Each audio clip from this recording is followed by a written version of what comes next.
Hello guys. पिछले term पर हम लोग जो किडनी का एक्सटर्नल स्ट्रक्चर था उसको देख चुके थे। अब हम आज स्टार्ट करते हैं from the internal structure of kidney. और इंटरनल स्ट्रक्चर ऑफ किडनी को देखने के लिए हम किडनी का लॉन्गिट्यूडनल सेक्शंस काटना पड़ता है। और किडनी का जब हम लॉन्गिट्यूडनल सेक्शन काटते हैं तो हम देखते हैं कि किडनी में सबसे बाहर की ओर एक टफ कैप्सूल की लेयर होती है। कैप्सूल की लेयर होती है जो किडनी को चारों ओर से कवर किए रहता है। ये टफ कैप्सूल की लेयर होती है और इसके अंदर जो मटेरियल भरा रहता है वो 2 पार्ट्स में डिवाइडेड नजर आता है। बाहर वाला जो पार्ट होता है ये कहलाता है कॉर्टेक्स और अंदर वाला जो पार्ट होता है ये पार्ट कहलाता है मेडुला। और अगर हम कॉर्टेक्स और मेडुला पोर्शन को गौर से देखें तो हमें समझ में आता है कि कॉर्टेक्स का पार्ट मेडुला के बीच में धंसा हुआ है। ये बीच में धंसा हुआ है। इस धंसे हुए फिंगर लाइक प्रोजेक्शंस को हम बोलते हैं renal column of Bertini. Renal column of वर्टनी।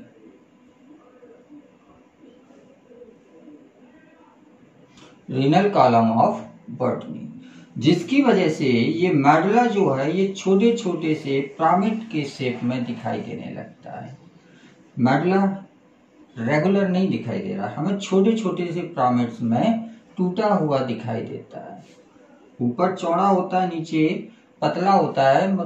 जैसा पिरामिड का शेप होता है उसी शेप में रीनल कॉलम ऑफ वर्टनी की वजह से ये मेडुला डिवाइडेड हो जाता है। और हम देखते हैं कि ह्यूमन की एक किडनी में इस तरह के 10 to 12 पिरामिड्स प्रेजेंट होते हैं।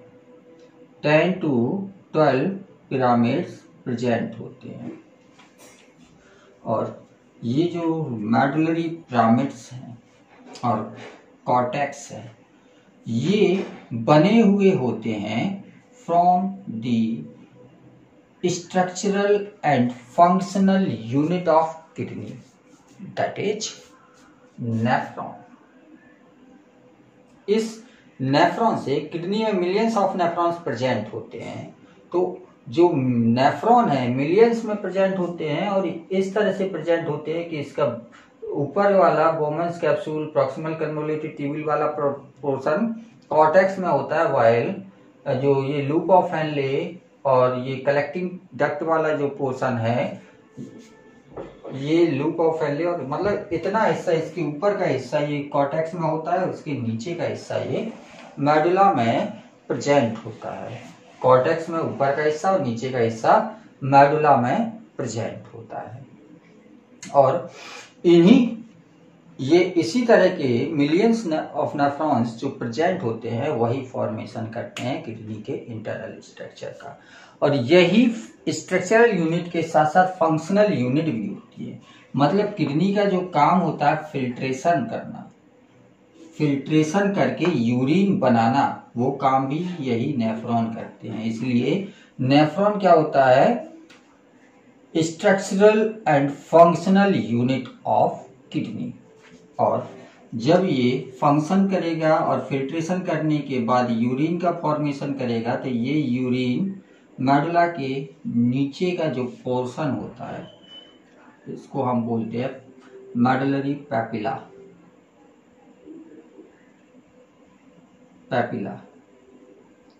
तो इस मेडुलरी पैपिला से नीचे की ओर छोटी छोटी सी ट्यूब्स निकलती हैं। इन छोटी छोटी ट्यूब्स को हम बोलते हैं माइनर कैलेक्सिस।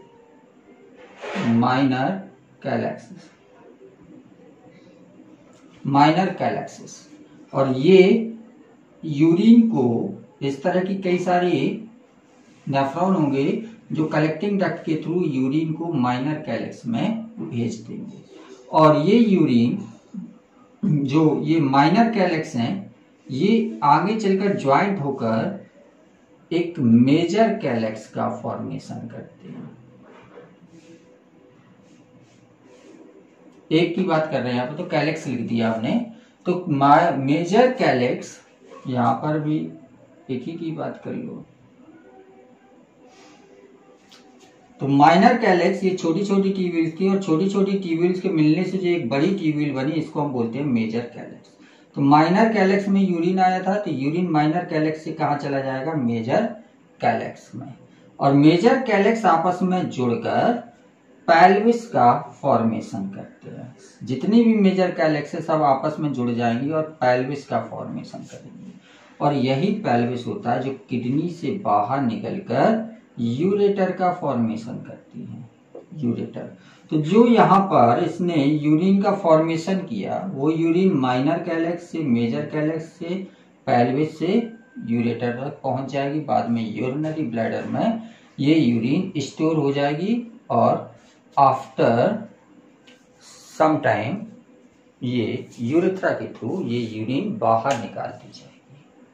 तो this is the internal structure of kidney.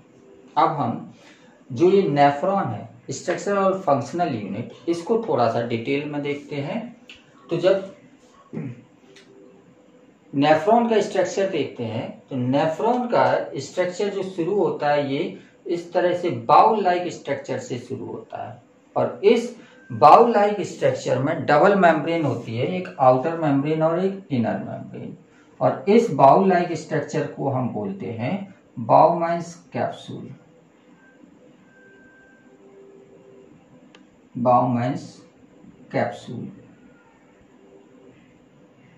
और बाउमाइन्स कैप्सूल के नीचे ये छोटा सा पोर्शन होता है जिसको हम बोलते हैं नेक, और नेक के बाद ये जो कन्वोल्यूटेड पोर्शन है इसको हम बोलते हैं प्रॉक्सिमल कन्वोल्यूटेड ट्यूब्यूल, या शॉर्ट में इसको पीसीटी लिख देते हैं। फुल फॉर्म होता है इसका प्रॉक्सिमल कन्वोल्यूटेड ट्यूब्यूल। बाउमाइन्स कैप्सूल के पास होता है इसलिए प्रॉक्सिमल, मुड़ी हुई होती है इसलिए कन्वोल्यूटेड, और ट्यूब लाइक स्ट्रक्चर है इसलिए इसको ट्यूब्यूल्स बोलते हैं। तो प्रॉक्सिमल कन्वोल्यूटेड ट्यूब्यूल्स बोलते हैं। इसके नीचे एक ये यू शेप्ड या हेयर पिन शेप्ड स्ट्रक्चर होता है, इसको हम बोलते हैं loop of Henle, loop of Henle. और ये लूप ऑफ हेनले में दो पोर्शन होते हैं, एक नीचे की ओर आता है जो डिसेंडिंग पोर्शन, और जो ऊपर की ओर जाता है इसको असेंडिंग पोर्शन बोलते हैं। तो लूप ऑफ हेनले में दो पोर्शन है, नीचे की ओर आने वाला डिसेंडिंग पोर्शन और ऊपर की ओर जाने वाला असेंडिंग पोर्शन। और इसके बाद फिर ये कन्वोल्यूटेड पोर्शन आ जाता है, और इस कन्वोल्यूटेड पोर्शन को हम बोलते हैं, ये दूर है बाउमाइन्स कैप्सूल से इसलिए इसको बोलेंगे हम डिस्टल कन्वोल्यूटेड ट्यूब्यूल्स, या शॉर्ट में बोलेंगे डीसीटी, डीसीटी या डिस्टल कन्वोल्यूटेड ट्यूब्यूल्स। और ये डिस्टल कन्वोल्यूटेड ट्यूब्यूल्स बाद में एक छोटी सी पतली सी ट्यूब्यूल से कनेक्ट होती है जिसको हम बोलते हैं कलेक्टिंग ट्यूब्यूल, कलेक्टिंग ट्यूब्यूल। और ये कलेक्टिंग ट्यूब्यूल ओपन करती है इनटू कलेक्टिंग डक्ट। इस तरह की ढेर सारी कलेक्टिंग ट्यूब्यूल खुल जाती है एक कलेक्टिंग डक्ट में, और यही कलेक्टिंग डक्ट होती है जो मेडुला के अंदर जाके फिर माइनर कैलेक्सिस में अपने यूरिन को छोड़ देती है, और माइनर कैलेक्स से यूरिन मेजर कैलेक्स में, और मेजर कैलेक्स से पेल्विस में, पेल्विस से किडनी से बाहर निकल जाएगी, यूरेटर में चली जाएगी। और यहाँ पर जो ये नेफ्रॉन का स्ट्रक्चर है, इस नेफ्रॉन में के स्ट्रक्चर में अल्ट्रा फिल्ट्रेशन कैसे होता है, कैसे ये फिल्ट्रेशन करता है। तो इसमें क्या होता है, एक जो रीनल आर्टरी हम लोगों ने पढ़ी थी कि किडनी के अंदर रीनल आर्टरी एंट्री करती है, रीनल आर्टरी, और यही रीनल आर्टरी जितने नेफ्रॉन्स होते हैं उतने पार्ट में टूटकर बना लेती है एफरेंट रीनल आर्टीरियोल्स,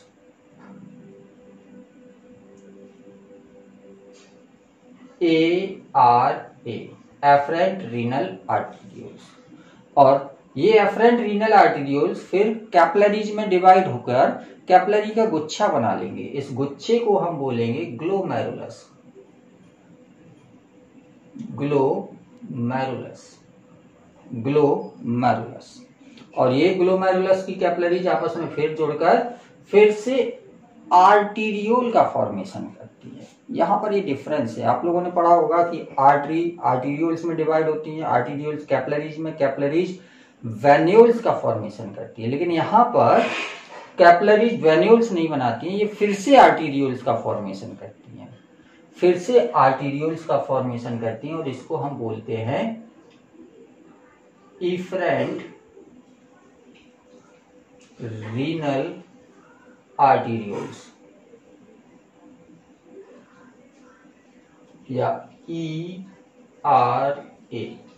और ये एफरेंट रीनल आर्टीरियोल का डायमीटर ज्यादा होता है, इफरेंट रीनल आर्टीरियोल का डायमीटर कम होता है, जिसकी वजह से जब ब्लड यहाँ से फ्लो करेगा और यहाँ से निकलेगा तो यहाँ पर एक प्रेशर जनरेट होगा और इस प्रेशर से क्या होगा, अल्ट्रा फिल्ट्रेशन होगा, ब्लड छन के बोमन्स कैप्सूल में आ जाएगा।